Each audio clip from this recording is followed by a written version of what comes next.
सध्या महाराष्ट्राची जर परिस्थिती बघितली तर मुलींसाठी महाराष्ट्र सेफ आहे की नाही, किंवा मुलींची किंवा महिलांसाठीच्या ज्या काही गोष्टी असतात, ज्या काही सुविधा असतात किंवा संरक्षणासाठी ज्या काही यंत्रणा असतात त्या काम करत आहेत की नाही असा प्रश्न पडतो. आता सर्वात पहिलं या व्हिडिओमध्ये मी तुम्हाला हे सांगणार आहे की महिलांसाठी किंवा मुलींसाठी आपल्या इकडे एक आयोग असतो, त्याचं नाव आहे महाराष्ट्र राज्य महिला आयोग. आणि हा जो आयोग असतो ना, हा एक वैधानिक मंडळ आहे.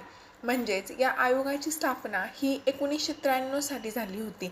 राष्ट्रीय महिला आयोग हा आपला पूर्ण भारताच्या महिलांसाठीचा असतो, तर संपूर्ण राज्यांसाठी त्यांचा एक स्वतंत्र महिला राज्य आयोग असतो. तसाच आपला महाराष्ट्र राज्य आयोग, ज्याची स्थापना 1993 मध्ये झाली. आता ह्या आयोगाचे प्रमुख उद्दिष्ट काय असतात, की यांचं पहिलं आणि मेन उद्दिष्ट असतं की महिलांची समाजामधील स्थिती आणि प्रतिष्ठा सुधारणे. दुसरं म्हणजे महिलांची मानहानी करणाऱ्या प्रथांचा शोध घेणे आणि त्यावर योग्य प्रतिबंधात्मक उपाययोजना करणे. त्यानंतर महिलांवर जर अत्याचार होत असेल तर तो अत्याचार थांबवण्यासाठी तातडीने मार्ग उचलणे किंवा उपाययोजना करणे. महिलांवर परिणाम करणाऱ्या कायद्यांची प्रभावी अंमलबजावणी करणे, म्हणजेच की महिलांच्या संरक्षणासाठी काही कायदे करणं हे सुद्धा काम या महिला आयोगाचं असतं. महिलांची समाजामधील स्थिती आणि प्रतिष्ठा यामध्ये सुधारणा तसेच उन्नती करणाऱ्या संबंधित सर्व मुद्द्यांवर शासनाला सल्ला देणे. आणि दुसरी गोष्ट म्हणजे ज्या गरजू महिला आहेत त्यांचं समुपदेशन आणि निशुल्क कायदेशीर सल्ला देणं हे महाराष्ट्र राज्य महिला आयोगाचं प्रमुख काम आहे. आता खरंच हा आयोग त्यांच्या म्हणण्यानुसार काम करतोय का?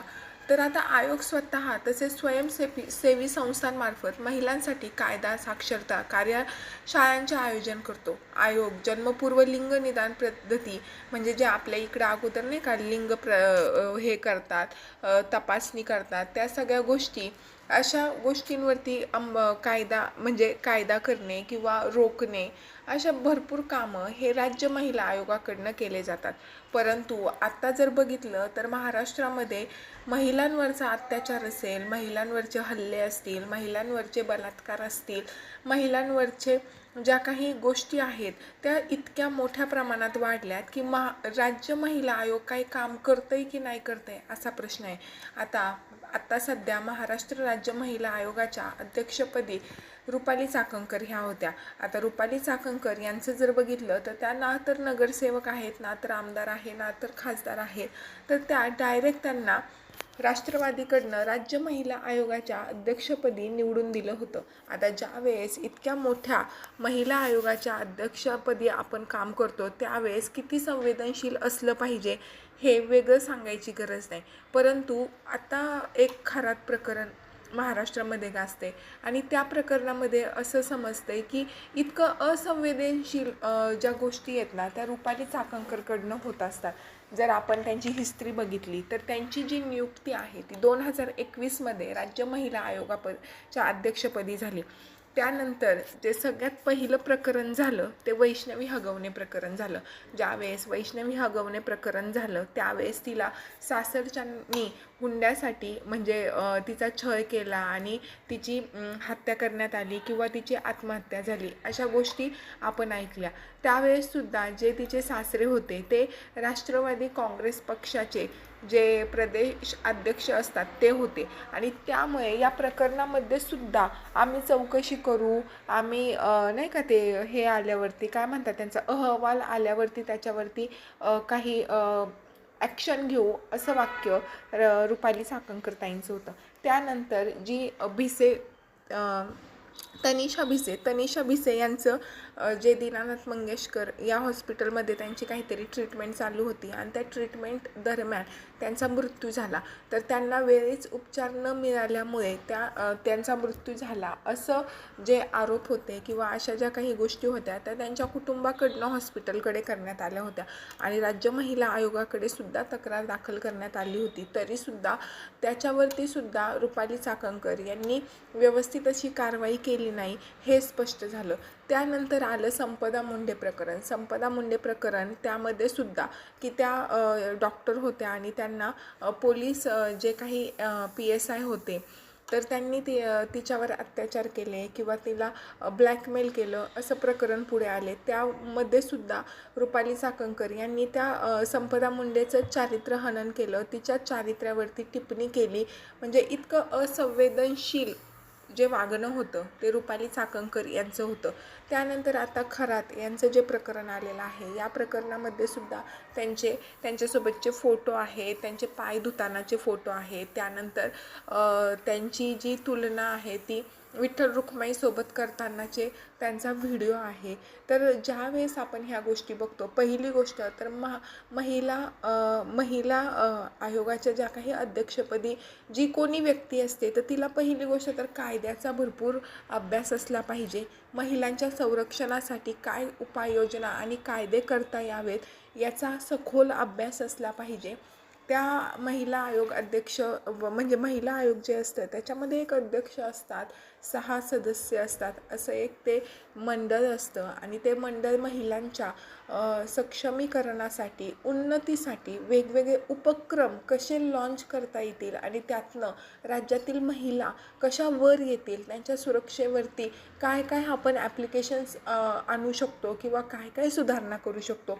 महाराष्ट्र राज्य महिला आयोगाचं फक्त एवढंच काम असतं.